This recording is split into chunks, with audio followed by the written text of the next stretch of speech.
ibice byinshi by'abantu baba bifuza gutera imbere mu buzima bwabo, ariko kubera kutamenya, bake muri bo nibo bashika ku rugero rw'iterambere ruboneka, igihe abandi kumara bakenye. Uyu munsi muri no video ngiye kukubwira ibintu ushobora gukora mu buzima bwawe bwa misi yose bishobora gutuma wikwegera umugisha, hama bigatuma ushika ku iterambere wifuza gushikako mu buzima bwawe. Ni kuri Big Dream Media, ndagutumiye guhana nanje gushika kumenya ino video nimba koko uri mu bantu bafise inyota yo gushikira iterambere riramye. Ariko kandi nimba uri mu bantu ukunda kwiga ibintu bishasha umunsi ku munsi, ndagutumiye gufenda kuri sabone kugira ngo muronke amavideo yacu imisi yose tuyashizeko, kuko tugerageza kurondera ibintu ukeneye mu iterambere ryawe bwite, ry'ubutunzi, ry'imiganire y'urukundo n'ibindi n'ibindi. Ndagwaye ikaze.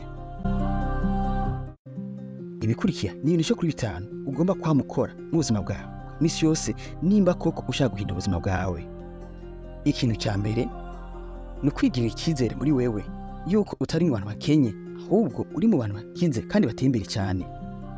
Mvuze uko ushaka kutantahura, ariko icyo womenya ko nuko hari ibyemezo byinshi cyane dusanga banashima mu bitabo bitagatifu bitwereka yuko icyo umuntu yizera mu buzima bwiwe kimubako, kandi amajambo watura mu buzima bwawe akubako, kuko amajambo ararema. Ikintu abantu benshi bafata nk'ibisanzwe ariko kidasanzwe nuko wowe iyo wibwiye ko ukenye, ukomoka mu muryango ukenye, so avyara so wanyu yarakenye, ataho byose kugira ngo utere imbere, hari abashika kure kugira ngo bavuga yuko uvuga ku nkendo kuri ibiti. Ayo majambo bariko yonona ubuzima bwawe, ahubwo ukwiye kwibona kuri mu bantu bakize kandi bateye imbere. Ni wavyizera uzubona ubuzima bwawe butangura guhinduka, kugira ngo iterambere tangure kuguruka. Imana dutanga guhuza n'abantu bateye imbere, abantu bashobora guhindura ibyumviro byawe, gutyo utangure kubona ibintu bihinduka, kuko ukwizera gusa ubushobozi bwa udasanzwe.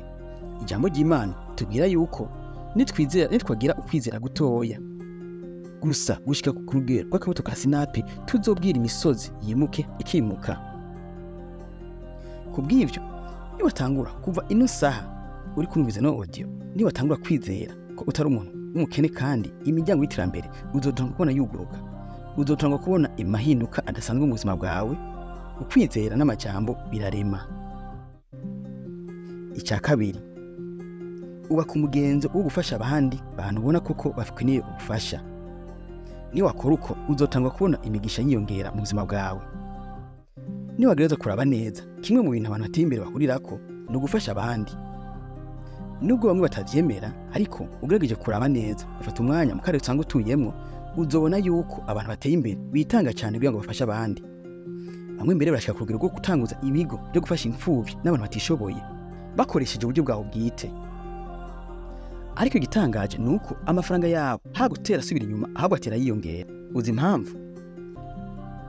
Nuko iyo ufashije abantu mwene abo bafise amikoro make, uba uri kurakora igikorwa gikora ku mutima w'Imana, hama nayo yaheze kaguhezagira. Ikindi kintu ukwiye kumenya nuko gufasha ntibisaba ko ufise ibintu byinshi cyane, ahubwo ibyo nyene bike usanzwe ufise niwabikoresha neza ugufasha abantu bafise bakeneye gufasha, Imana izoguhezagira, ntamutanguye kubona ibintu bihinduka mu buzima bwawe. Icya gatatu, iga gutangura n'ibyo nyene bikeya usanga ufise imbere yuko ushika kuri byinshi wifuza gushikako. Abantu benshi muri buno buzima bagena indoto nini cyane, bivanye n'ubunini bw'indoto bafise bifuza gushikako. Benshi batangura kubona yuko uburyo bafise ari bukeyi cyane, bidokunda ko babutanguza kugira ngo ko babone ko bitokunda ko bashika ku ndoto bifuza gushikako. Ariko ikintu ukwiye kumenya nuko udashobora gushika ku byo wifuza gushikako mu gihe udatanguranye ibyo nyene bike usanga ufise. Ushobora kuba ufise indoto dukuzo umudandaza akomeye cyane, ariko waraba umufuko wawe ugasanga ufise umutahe muto. Ntiwibaze ko hari ibitangaza bizoza bizaranye mu kirere bizotuma umutango wawe wiyongera.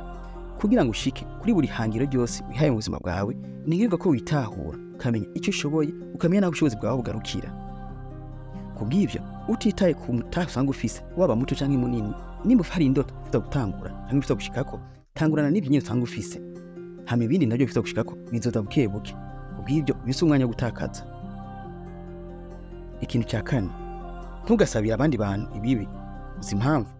Nuko ijambo ry'Imana ritubuza cyane gukorera ibintu abandi bantu tutifuza ko natwe badukorera. Kubw'ivyo iyo usabiye uwundi muntu kibi, ico kibi gishobora kutamushikako, ahubwo gashika kuri wewe, kuko wewe uri umuntu mubi. Wifuriza abandi bantu bibi. Ushaka kuba abantu bakugiriye nabi, cyangwa no munsi bakikubabaza, ariko wibuke ko nawe hari abandi bantu babaza cyangwa no musi ushobora kuri kubabaza.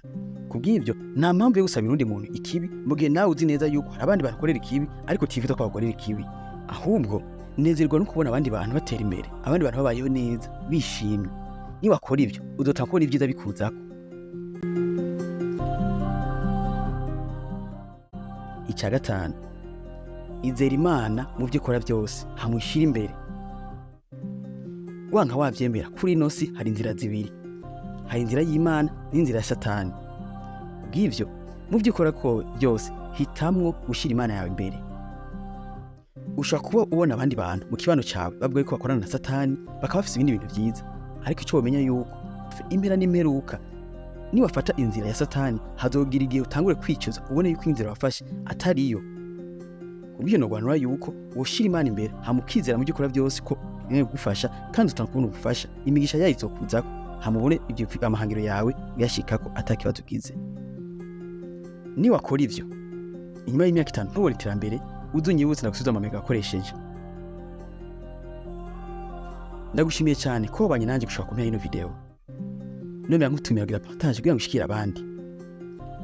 Remember to be always the best version of yourself.